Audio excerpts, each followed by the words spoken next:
Well, Bernie Sanders heads into South Carolina with a lot of wind in his back, and more Americans are okay with big government. That's his message to Ben Stein on if this has him worried. Ben, are you concerned that Bernie Sanders is really resonating?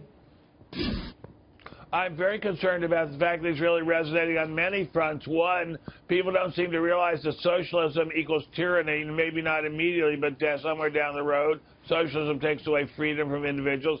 Socialism generally involves slow growth, although not always, but usually it does. Socialism means a cutback in the freedom of people to make their own decisions about their own lives. I'm very worried about that more than about the size of government. If government is 1 or 2% bigger, it's going to mean a bigger deficit, but we're heading for a default anyway. So, but I'm very concerned that people don't understand what socialism is, and I don't think Mr. Sanders knows what socialism is. I don't think he knows his ass from first base, as my father used to say. Although he talks a good game, you know, when you see him get up there, he lays it out there pretty forcefully, and it feels like there's conviction behind it, because what you hear most people say is that the guy's authentic. Well, I'm sure if you had heard Lenin speak or Stalin speak, you would have heard a lot of conviction, too. I'm sure. I mean, the fact that a person speaks with conviction doesn't make him right. I mean, this is a person that my dear friend Lindsey Graham said about him. He went on honeymoon to Moscow, and he never came back. I mean, this is a person who really doesn't understand how the world works very well, and he scares me to death. On the other hand, I like the fact that people like old Jewish men. I like that a lot. This campaign has very greatly improved my feeling about the attitude of this country towards old Jewish men.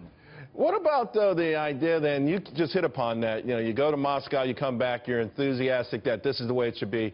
The romanticizing of these sort of things that have failed everywhere in the world to the point of tyranny.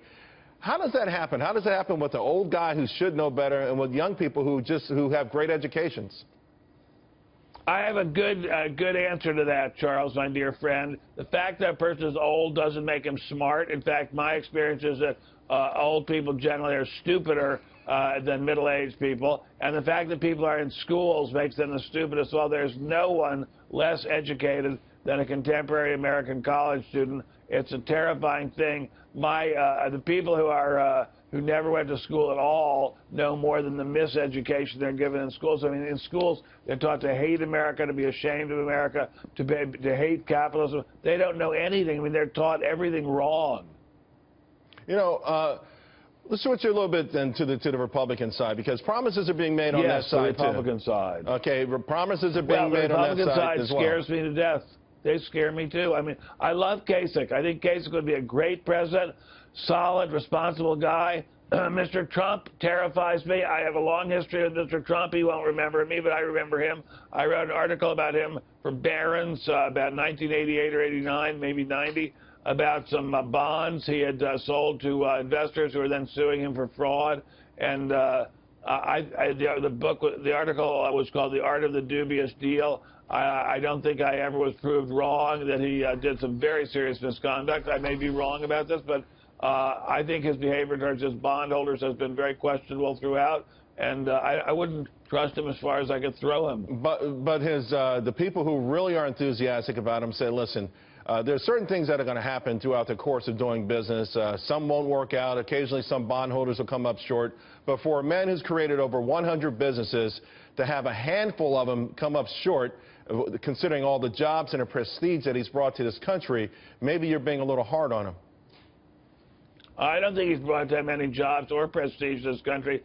I consider him a kind of a manipulator, and this is just my opinion. I don't think he's a very impressive businessman at all. And anyway, he's not running for head of a casino business. He's running for head of the United States government. That's an entirely different thing from a business. It has to do with providing a lot of goods and services to people, not necessarily, in fact, definitely not making a profit. It has to do with compassion and understanding very complex bits of machinery.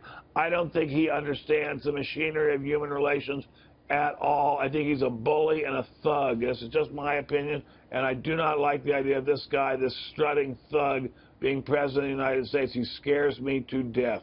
Well, you know, those are very, very harsh words. So you can put me down as a, put me down as a maybe. I'll put you down as a maybe. But here's the thing.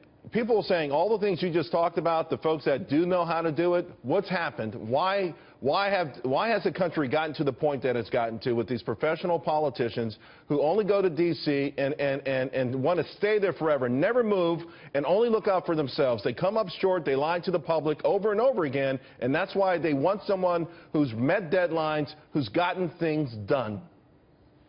Well, you know what? I'm going to say something heretical now, Charles, but I hope we're good enough friends that you won't leak through the TV monitor and kill me. I don't think government is doing that bad a job. I think government does a pretty darn good job considering how big government is and considering how many difficult problems it has to address. I don't see what Washington's done that's that terrible. I don't understand the rage against Washington.